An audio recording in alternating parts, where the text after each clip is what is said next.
ദളപതി വിജയ് നായകനായി അഭിനയിച്ച ഗില്ലി എന്ന ചിത്രം 2004 പുറത്തു വന്നതാണല്ലോ. ആ ചിത്രം 20 വർഷങ്ങൾക്ക് ശേഷം വീണ്ടും റിലീസ് ചെയ്തു ഈ ഏപ്രിൽ 20-ാം തീയതി. സിനിമ വീണ്ടും ഏകദേശം 20 കോടിയോളം രൂപ വേൾഡ് വൈഡായി കളക്ട് ചെയ്തിട്ടുണ്ടെന്നാണ് കണക്കുകൾ പറയുന്നത്. അപ്പോൾ ഇതിനെ തുടർന്ന് വിളിച്ചുകൂട്ടിയ ഒരു പ്രസ് മീറ്റിൽ AM രത്നം, സിനിമയുടെ നിർമ്മാതാവ് ശ്രീ സൂര്യ മൂവീസിൻ്റെ ഉടമയായ AM രത്നം, അതുപോലെ ചിത്രത്തിൻ്റെ സംവിധായകനായ ധരണി തുടങ്ങിയവർ പങ്കെടുത്തിരുന്നു. ഈ AM രത്നം പറയുന്നത് ഗില്ലിക്ക് രണ്ടാം ഭാഗം അദ്ദേഹം പ്ലാൻ ചെയ്യുന്നുണ്ട് എന്നുള്ളതാണ് AM രത്നത്തിൻ്റെ വാക്കുകളിൽ നിന്ന് അറിയാൻ കഴിയുന്നത്. അപ്പോൾ മറ്റൊരു കാര്യമുള്ളത്, ധരണി പറയുന്നത് എന്തെന്നാൽ, ഇപ്പം ഒരുവിധം വരുന്ന മിക്ക ചിത്രങ്ങൾക്കും രണ്ടാം ഭാഗം വരാറുണ്ട്. അപ്പോൾ ആദ്യത്തെ ഭാഗം ഒരു സൂപ്പർ ഹിറ്റ് ആകുമ്പോൾ വീണ്ടും രണ്ടാം ഭാഗം പ്രേക്ഷകർ കാണാൻ ആഗ്രഹിക്കുന്നത് കൊണ്ടാണല്ലോ വീണ്ടും അങ്ങനെ രണ്ടാം ഭാഗം വരുന്നത്.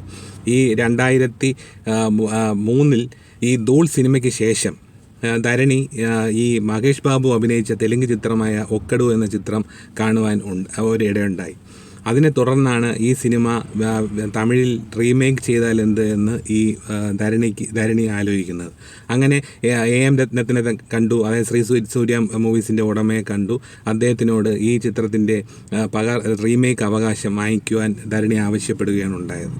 അപ്പോൾ ഈ ഒക്കടു എന്ന ചിത്രം സിനിമയിൽ മഹേഷ് ബാബു ചെയ്ത ഒരു ഗുഡ് ബോയ് ഇമേജുള്ള ഒരു ക്യാരക്ടറാണ് മഹേഷ് ബാബു ഒക്കടു എന്ന ചിത്രത്തിൽ ചെയ്തത്. പക്ഷേ ഇത് തമിഴിലേക്ക് മാറിയപ്പോൾ ധരണിയുടേതായിട്ടുള്ള കുറേ അഡിഷൻസും കൂടെ ചേർത്ത്, അതായത് കോമഡിയൊക്കെ കുറച്ചുകൂടെ കൂടുതലായി ചേർത്ത്, വിജയിന് അച്ഛൻ പറയുന്നത് കേൾക്കാത്ത ഒരു മകൻ എന്നുള്ള ഒരു ഇമേജും കൂടെ ആഡ് ചെയ്ത് കൊടുത്തത് എന്നാണ് ഈ ധരണി സംവിധായകൻ പറയുന്നത്. എന്തായാലും ധരണി അഡിഷൻസ് നടത്തിയെങ്കിലും ആ അഡിഷൻസ് ധരണി പോലും അറിയാതെ തന്നെ ഒരു വൻ ഹിറ്റ് സിനിമയ്ക്കുള്ള ഒരു അടിത്തറ പാവുകയാണ് ഉണ്ടായത്. എന്തായാലും ഈ AM രത്നവും ധരണിയും പറയുന്നത് സാഹചര്യം ഒത്തുവന്നാൽ ഗില്ലി 2 എന്ന ചിത്രം സംഭവിക്കുമെന്നാണ് അവർ പറയുന്നത്. എന്തായാലും ഗില്ലി 2 വിജയിൻ്റെ അടുത്ത വരുന്ന ചിത്രങ്ങളിൽ, അതായത് ഇപ്പോൾ വിജയ് അഭിനയം നിർത്തി രാഷ്ട്രീയത്തിലേക്ക് കടക്കുന്നു എന്നും കൂടെ ഒരു വാർത്ത ഇപ്പോൾ ഈയിടെ ഉണ്ടല്ലോ. അതുകൊണ്ട് തന്നെ അത് എത്രത്തോളം നടക്കുമെന്നുള്ളത് കണ്ട് തന്നെ അറിയേണ്ട ഒരു കാര്യമാണ്. എന്തായാലും കമ്മിറ്റ് ചെയ്ത ചിത്രങ്ങൾക്ക് ശേഷം വിജയ് സിനിമ അഭിനയം നിർത്തുകയാണ് എന്നുള്ള ഒരു നിരാശാജനകമായ ഒരു വാർത്തയാണ് ഇപ്പോൾ നമ്മളെല്ലാവരും കേട്ടുകൊണ്ടിരിക്കുന്ന ഒരു കാര്യം.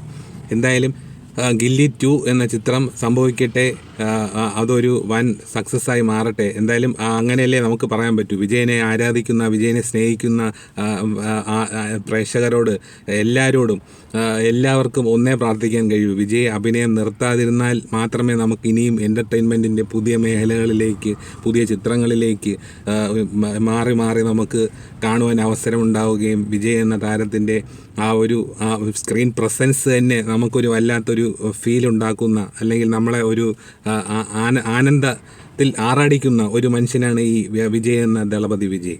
അപ്പോൾ എന്തായാലും വിജയ് അഭിനയം നിർത്താതിരുന്നാലേ ഇത്തരത്തിലുള്ള ചിത്രങ്ങൾക്ക് രണ്ടാം ഭാഗം വരികയും മറ്റും ഉണ്ടാവുള്ളൂ. എന്തായാലും വിജയിൻ്റെ ചിത്രങ്ങൾ മുന്നിൽ വിജയിച്ച ചിത്രങ്ങൾ പലതും ഇനിയും റിലീസിന് ഒരുങ്ങുകയാണെന്നുള്ളതാണ് അറിയാൻ കഴിയുന്നത്.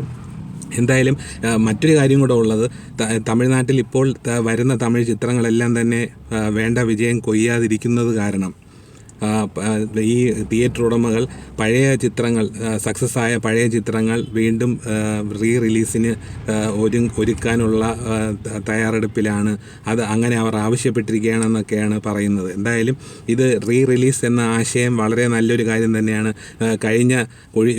കൊഴിഞ്ഞുപോയ വർഷങ്ങളിലെ മികവുറ്റ ചിത്രങ്ങൾ വീണ്ടും സാങ്കേതികതയുടെ സ്പർശത്തോടുകൂടി വീണ്ടും നമുക്ക് കാണാൻ കഴിയുന്നത് എന്തായാലും ഒരു ഭാഗ്യം തന്നെയല്ലേ. എന്തായാലും ഗില്ലി 2 സംഭവിക്കട്ടെ എന്ന് നമുക്കെല്ലാവർക്കും ആശിക്കാം.